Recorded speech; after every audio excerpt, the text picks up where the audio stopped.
Well, hello everyone, Hurd Prospecting here. Welcome back to my channel. And if you're new, welcome. I hope to earn your subscription today. I am out on another adventure into the mining country around Greenwood, British Columbia. Today we're going to the Motherlode, one of Grizzly Discovery's newest gold mines. Gonna check out everything there is there and hopefully find ourselves some of that yellow shiny metal we all love. Let's go find some gold. Wish me luck.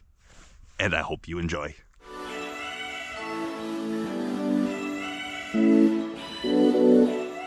Now we're starting off the adventure today at the Greyhound Mine, or the Greyhound Pit. This is right beside the old town site of Deadwood. Now this is Deadwood, British Columbia. Deadwood, BC is a mining town in the southern interior of British Columbia, Canada. Yes, there are deadwoods all over the place, and some of them are very famous. This one was a famous gold mining town, which is now just a big hayfield. But the Deadwood town site is right beside the Motherlode mine. Now the Motherlode was one of the biggest copper mines in all of British Columbia. In fact, it was one of the biggest copper mines in the whole Dominion at the time. Huge, huge copper mine, but it definitely showed lots of gold potential as well as copper. So let's head up to the Motherlode and check it out.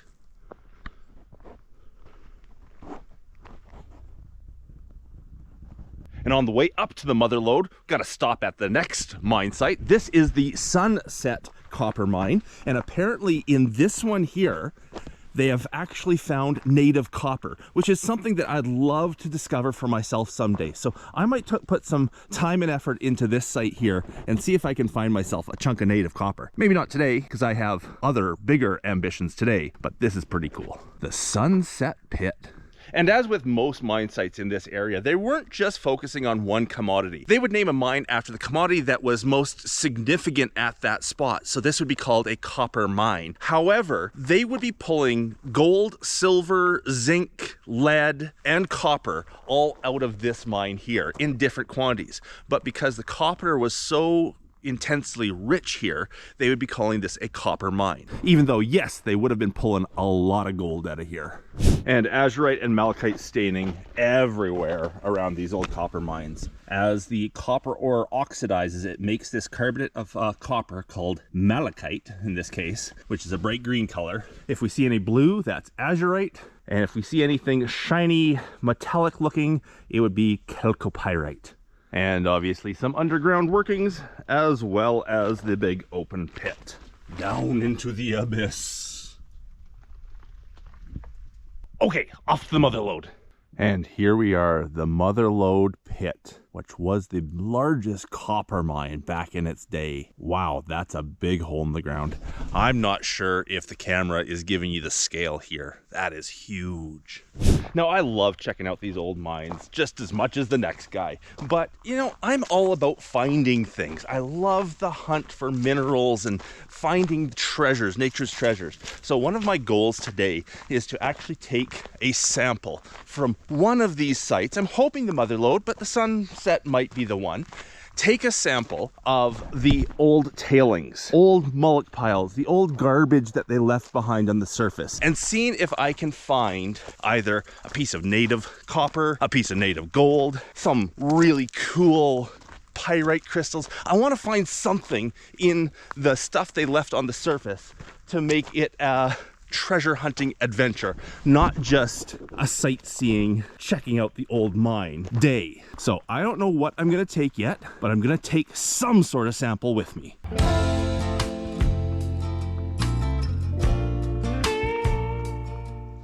And before the team from Grizzly Discoveries gets here, let me explain a little bit about why we're doing a video at the Motherlode today. In a moment, I'm going to have the chief geologist, the chief prospector, and the CEO join me up here. And we're going to talk about the Motherlode. But the reason we're doing a video up here is I've been working with Grizzly Discoveries over the last 4 or 5 years. A great group of people. Absolutely love partnering up with them on all sorts of projects. And they were really excited this last winter to tell me that they had a big deal in the works to acquire the Motherlode mine and all of the surrounding mine sites. So they wanted me to come up, check out the place, announce to the world that Grizzly Discoveries now owns the Motherlode pit, and also just to get my impression and my slant on the prospecting of something like this. What I do is often not what is officially good prospecting that is what they would use for their reports and everything. What I do is I come out and have fun and see what kind of interesting things I can find.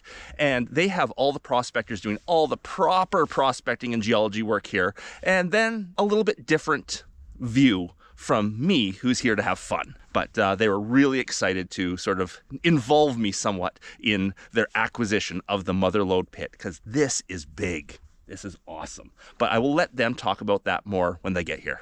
And just sitting here talking to you guys, looking down, finding all these amazing things. There's a rock full of chalcopyrite. Here's a rock with azurite and malachite staining on it. A little bit of blue, a little bit of green. Just really neat ores. So something like this pile right here might be a great spot for me to take a sample of and hope I find some neat things when I process it. What I plan to do for processing this is just sift out the bigger rocks and then run everything else through a high banker and see what heavies drop out, because the heavy things are always interesting to see, and that's where you'd find the gold. And this is totally the ore they were mining. Material like this that is just loaded in copper. Obviously some pyroxene in there, and then chalcopyrite like crazy. That might not be pyroxene actually, that might be chalcocite or something like that as well. But there's a chunk of copper ore. I think I'll be collecting a few of these chunks of copper ore as well today. If you're interested in getting any off me, I'll probably have them on my website for sale when this video comes out.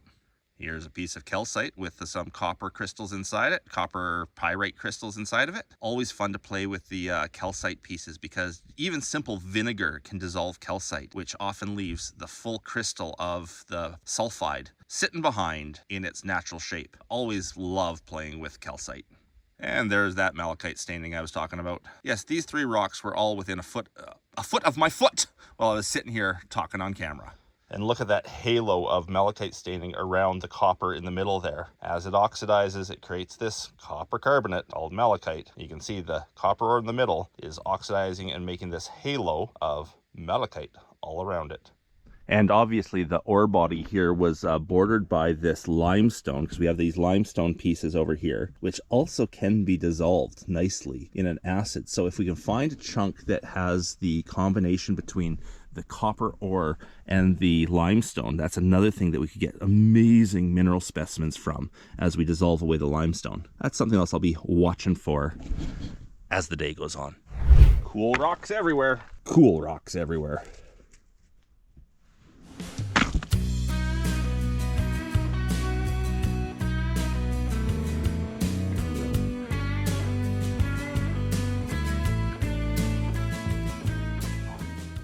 It sure is big. No way I could walk around the whole thing. It looks like a road goes down into the bottom though. I have to find out how to get onto that road so I can go and check out the bottom of the pit. Wow, look at that. I need to get a close up on that one.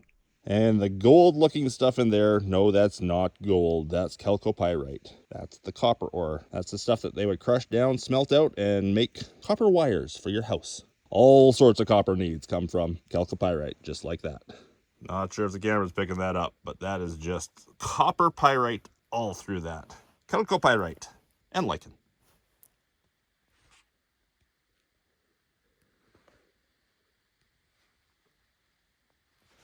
It is everywhere. Yeah, that's a huge rock of it. All through the rock. Everywhere through this rock. Even some peacocking going on. Nice, shiny stuff. Freaking mine right in this one rock. Some crystals in there. I think that's garnet. I'm pretty sure that's garnet. Might take that one home and clean it up. Okay, I found the road down, but I better go up and meet the guys first. And this is the old Motherlode mine site. Very cool. There would be big crushers and processors and concentrators all on these concrete foundations throughout here. It'd be fun to find some material that they had pre-crushed that they left behind. I'm not sure if we'd find it here, but that would be really neat to process. Very cool. Just walking through the forest here while I wait for the guys to pull up, and oh, there's an adit. Big hole in the ground. Goes down into the copper ore. And looking around here, all of the rocks are just covered in chalcopyrite. Obviously came out of that hole right there. The road is just paved in copper ore. That also might mean the road is paved in gold, because there was gold with that copper. Road paved in gold. I hear a truck a-coming. I think Grizz's team is on its way.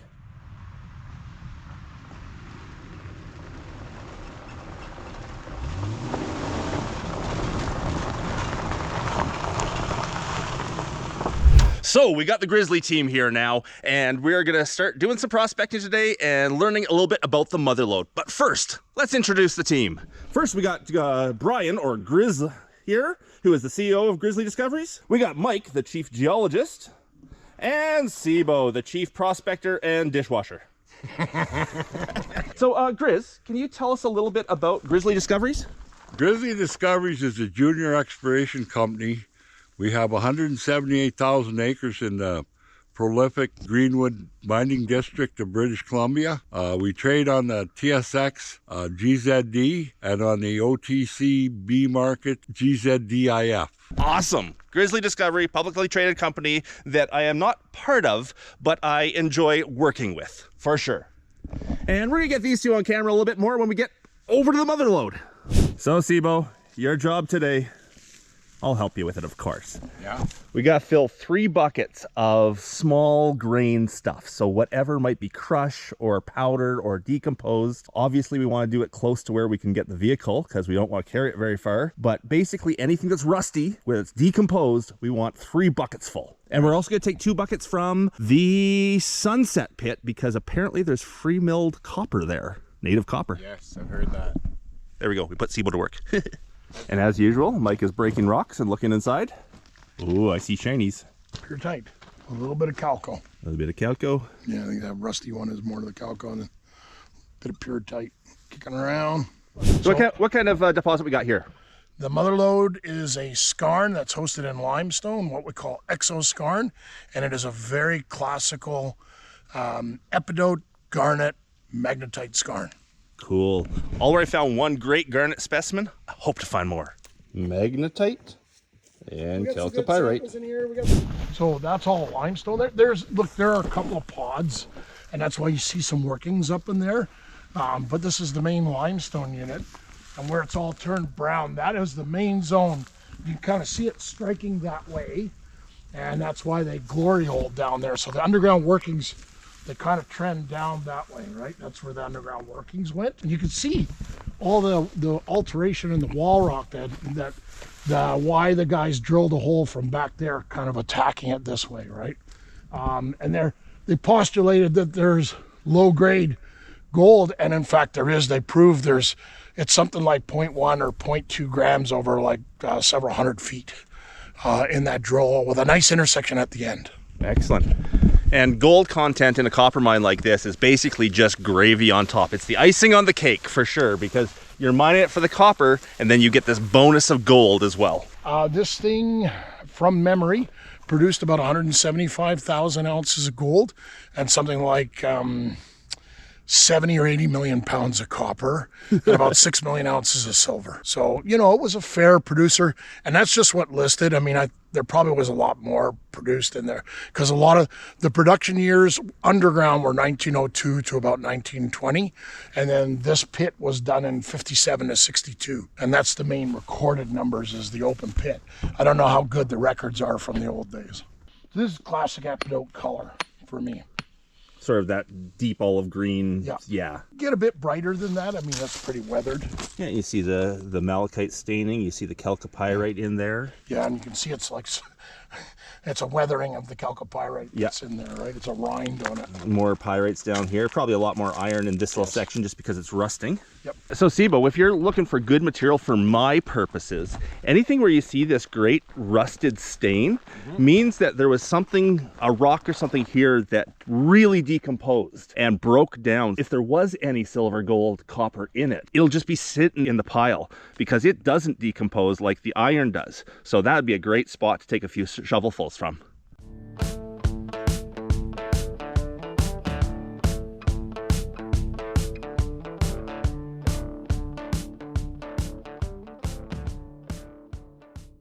So Mike, the Motherlode deposit here is new to Grizzly Discoveries, correct? Absolutely. We just recently in May, we've been negotiating for several months with a company called First Majestic Silver, who are focused in South America, well, Mexico actually. And they, through a company called Veris Gold that they took over out of bankruptcy about 10 years ago, inherited the Crown Grants that cover, there's about 13 or 14 Crown Grants that cover the Motherlode, the main pit here, and all the Sunrise Sunset pits and the Greyhound pit and all the surrounding land here. We had mineral titles on top, so technically we didn't own the mineral rights, but we're very happy to report we're in the midst of acquiring these mineral rights through getting these Crown Grants, which we hope to finish by the end of the year. Awesome. So 13 new Crown Grants that cover sort of this whole section of the valley here, including the amazing Motherlode pit in Grizzly Discovery's name now. Or soon. Soon. Not quite yet. Soon to be. But we're talking just weeks away, right? Yeah, so they've got established Veris Gold, which is the actual title holder through various old companies. They've got that company reestablished because it was in bankruptcy receivership and was deregistered. Right. And now they've actually agreed with the government how to proceed to get it transferred into first Majestic, and then once that's done, they'll transfer it to Grizzly Discoveries. The deal's all cut. We announced it back in May. So it's all finalized. It just has to be finalized. Yes. Perfect. Completed. And by the time this video comes out, it should actually all be through, because this video will be about a month or two before it gets released.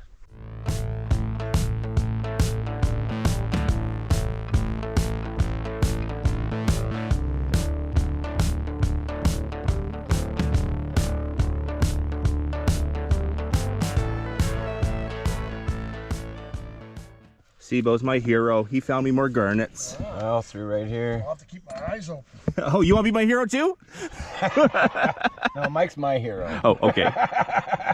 Sibo has found the best garnets. He broke up the rock that was just sitting right there. Check out this pocket. Beautiful pocket of garnets here. I don't usually get to look for stuff like this. I'm always looking for the juicy other stuff. Yeah, and then you got me out here and I'm looking for the gemstones. The nice thing about this garnet specimen too is it's bordered by calcite there, and that will be able to be dissolved really well just in some vinegar or some acid. And if the garnets go underneath the calcite, they will be completely protected and perfectly shaped.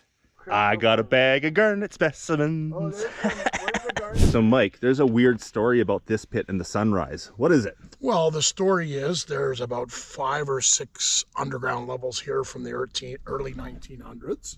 Especially down in that corner. You can see actually a hole up there where there was an old working up there. But the main underground workings were down in this sort of southeast corner of the pit. And they glory holed it. And back in the early 1900s, the Sunrise Sunset pit had some very good mineralization and an underground. And they tried to connect the two undergrounds. And they came at each other from 2 different directions and never met up. they didn't quite have the levels right. And then there was an ore block identified, and they overblasted it and collapsed it all. Apparently is the story. But so just as they found the good ore, they made a mistake and yes, yeah. So we know. This trends like a kilometer over to the Sunrise Sunset pit, and there's been actually one drill hole drilled into it that just got into the good mineralization, and they lost the hole. And they got some good assays out of it. They got some +% coppers and +1 and 2 and 3 gram gold numbers. So, our idea here is once we have this land and can add it to our land use permit, we're going to drill 10 or 20 holes on this thing and put a resource together. Find where that ore body was, yes, and map it properly. Especially going off towards the Sunrise Sunset pit. Awesome.